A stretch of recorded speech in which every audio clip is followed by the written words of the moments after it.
Bismillah ar-Rahman ar-Rahim. Today we will start the first chapter. So in this first chapter we will discuss a couple of topics. For example, the first topic you can see on this slide, importance of computer literacy. Then computer term, we will define computer term and then identify the components of a computer and discuss the disadvantages and advantages of using computers. Then we will talk about the purpose of network and discuss the internet and World Wide Web.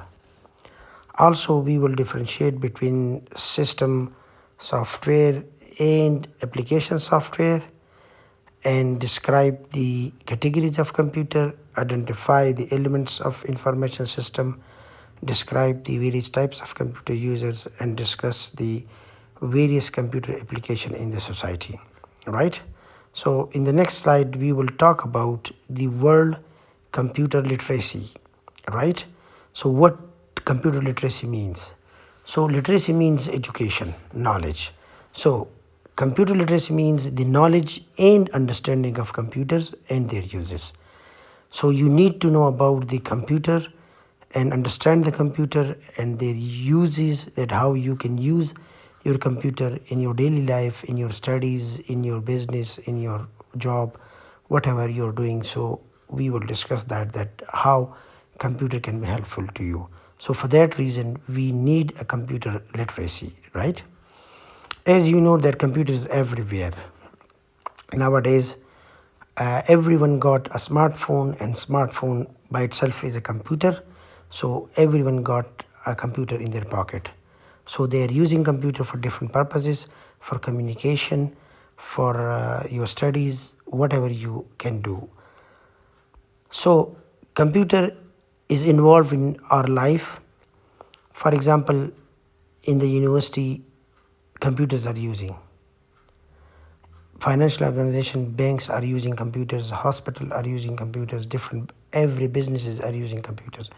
So we need to know about computer because computer become the part of our life, right? So what is computer? How you can define computer? So if you can see the computer, simple definition is it is an electronic device operating under the control of instruction stored in its memory. So if it's storing instruction, it means it's got memory. So three main function the computer does for us.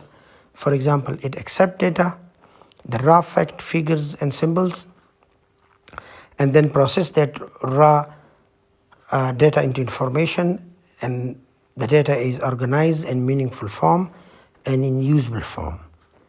So computer process that, produce that information and store that information in shape of results, right? So three main function computer does for us: accept data, process data into information, the data is organized in meaningful and useful form, and then produce and store that information for us. So these three main functions computer does for us, right? So we need to understand that how the computer accept data, how it is processing, and how it produce that information. Now let's talk about information processing cycle, how information is processed. So information processed, first the computer takes input and process that input and then gives us an output and store that output and communicate that output. So this is the process of information cycle. Gets input as in raw data and then process that data into information and then give that information as an output and store that information for future use, and then you can process that information, you can communicate to other people, right? So the data, process and information. So this is the diagram where we can get the data, we process the data, and you get information. For example, if I say that is Ali student, University of Malaccan, Department of English and second semester, that is a raw data. it doesn't mean anything. They are different words. Now, if I organize and process that raw data into a meaningful form, like Ali is the student of second semester English department, University of Malaccan. Now it becomes an information. You get an idea, you get information that who is Ali and what Ali is doing. So this is the information processing, right? So we process the raw data into a meaningful form, that is information, right? So okay, let's talk about the components of computer. What components of computer we have? So when we're talking about that computer accept input, so we need some component, some hardware which accept input for computer. So the hardware used to enter data and instruction to computer we call input device, right? So those hardwares which we use to give input data to computer, we call those devices as input devices. Now if you can see this picture, these are the different components in the picture. So if you can see, first we will talk about keyboard. The red arrow is heading toward keyboard, so we use keyboard. For example, if you are writing your assignment, if you're writing an application, you writing a letter, so you need keyboard. So when you press A, so the A comes on the screen, so you are giving that textual input through keyboard to the computer, right? Like for example, if you see your mobile smartphone, if you open and you are typing a message, so the keyboard opens and you say hello, so you press HELLO, so the hello comes on screen and you can send. So this is an input device. Camera, it's a digital device. You can take pictures and then you can convert that picture to send that picture to the computer. If you can see the mouse, you click anything on the screen, it opens. So you giving input and instruction with the help of mouse and telling the computer what to open and what to close. You can see the scanner. So the scanner nowadays, it's rarely used because every mobile phone and they got cameras, but anyways, it's used to scan the documents. You put the document scan and that scan copy, the soft copy goes to computer and you can use for your further purpose, right? Now the mic is used to input your data. For example, I'm recording this lecture for you, so you can see that you are listening to me, because with the help of mic I'm giving this sound to computer and they're recording my sound, my lecture, and I'm sending that files and you can hear me. So it is another input device. Now let's talk about the output device. So the hardware that conveys information to one or more people is called output device. So see the picture again. You can see the red arrow heading toward monitor screen. So what the computer is displaying, giving you the output you can see. For example, if you open a picture of yours, you can see your picture on the in front of you. If you open any other document, so you can see that. So it's an output device. The speaker, you can see the sound coming out from your computer, so you are listening. For example, now you're listening to this lecture, so with if you have a speaker in your mobile phone, which is a smartphone, which is a computer as well, also if you are sitting in front of your laptop or your desktop, so you're listening to me, so my sound is coming out from the speaker, so it's an output for you. Printer, if you want to print any document from the system, so the printer gives you. So these are the output device which we use, right? Now the another main component which we call is system unit, a case containing electronic components used to process the data. So if you see the picture, there's CPU. This is a desktop, so CPU. If you have a laptop, so your CPU is beneath your keyboard, so the main board and all the components is there. So this is a system unit which does all the processing for you, different circuits, your hardware, for example, your hard disk, RAM, your main board, all the electronic components inside the system unit which process the data for you, right?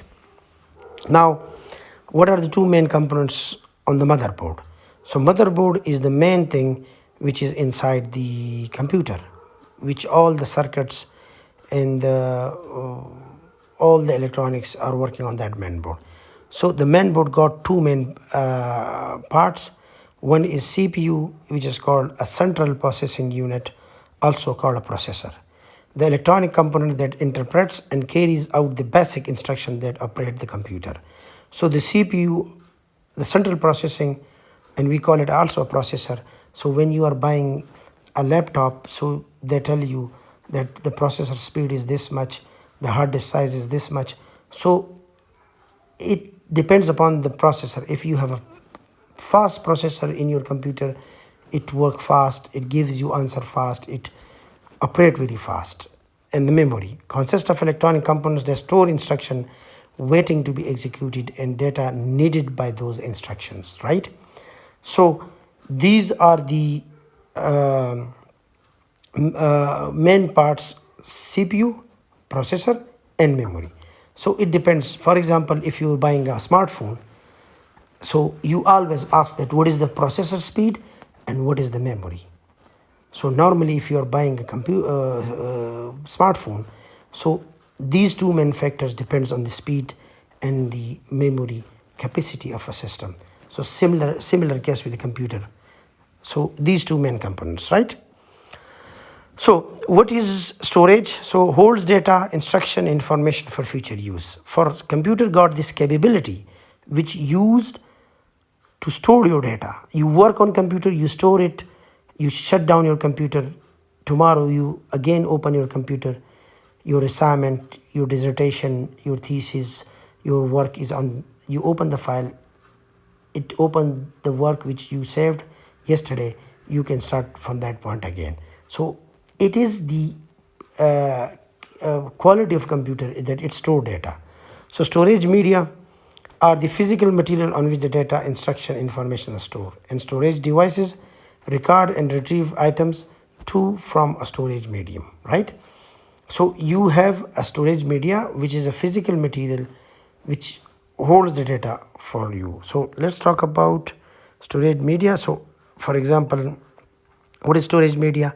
The storage media is like a portable thin memory card used in digital camera and all computers. So if you can see the storage media in your computer, you have a hard disk. In your computer, in your phone, you have that memory cards on which the data stored, right? For example, floppy disk, it used to be, you can see the picture, this picture, it used to be store a data, but it's very long time ago. Now people don't use it. Then we got a USB flash drive, which provide much greater storage capacity than a floppy disk, or zip disk, small, lightweight enough to be transported on a keychain or on a pocket. So nowadays people are using this flash drive, DVD drive, CD drive, but nowadays the people are using this. You can use the memory card as well as a storage media, right? Now the hard disk is provide greater storage capacity than a floppy disk or the zip disk, USB drive. Most are household inside the system unit. This hard drive is fitted in this system unit in the CPU or in the laptop beneath your keyboard, right? So now you know about this hard drive which inside the computer. Compact disk, we got CD-ROM, flat round portable metal disk, CD-ROM, DVD-ROM. It used to used these CDs and DVDs used to store data, but nowadays people are we using these flash drives and memory cards instead of that, right? So these are the components which we are using, right? Now in the components of computer, let's talk about communication devices. These are the hardware components that enables computer to send and receive data, instruction, and information. It occurs over cables, telephone lines, cellular radio networks, satellite, and other transmission medias. So now these communication device, like for example, we are using nowadays the DSL, the internet. We send, so this computer, for example, your smartphone, your laptop, your desktop is connected a cable to desktop, or you can connect a cable to your laptop, or also you can connect a Wi-Fi connection. So you get the internet, then you can send data from that computer to another computer with the help of internet. So there are some communication devices installed in the computer which enables you to connect to the internet and receive uh, information and send information. So like modem installed in this computer, which enables your computer to connect to the Wi-Fi or to the wired internet, and you can use the communication to other network. For example, if you have a smartphone, you can take a picture, you can record your voicemail, your audio, video, and then you can send with different mediums to another phone, to a friend or family. So there are some communication devices which doing this for you, right? So these are the briefly we discussed the components of computer. Now let's talk about advantages and disadvantages of using computers. So uh, we have some advantages. For example, it's got speed. We can do work very fast with the computer. It's reliable. You store data, you can get a backup, and after 2 years, 3 years, you can open that data and that is safe for you. So it's quite reliable. Consistency, it got consistency. So if you are working computer is working continuously for you. It's not tiring. It's not get tired. Whatever you want to do, you can do it. Storage, it's got a capacity of storage. Nowadays a phone can store a data up to 500 GB, and the computers like 1 TB, 1 terabyte, up to 2 GB, 1000 GB, right? So it's used for you, used stored a lot of data for you, and you can use anytime whenever you want. So this is another advantage. Communication, using computer, the world, you can say that nowadays the world is called, it's a global village. So why we call it global village? Because the people are connected to internet using computers, and a person sitting in USA and you are sitting here, you can communicate, talk live uh, to that person with the help of computer. So it is a big advantage. Now, some disadvantages of using computers: violation of privacy. For example, if you have private documents, it's stored on computer, people can intrude your privacy, hack your computer, and get your data from your computer.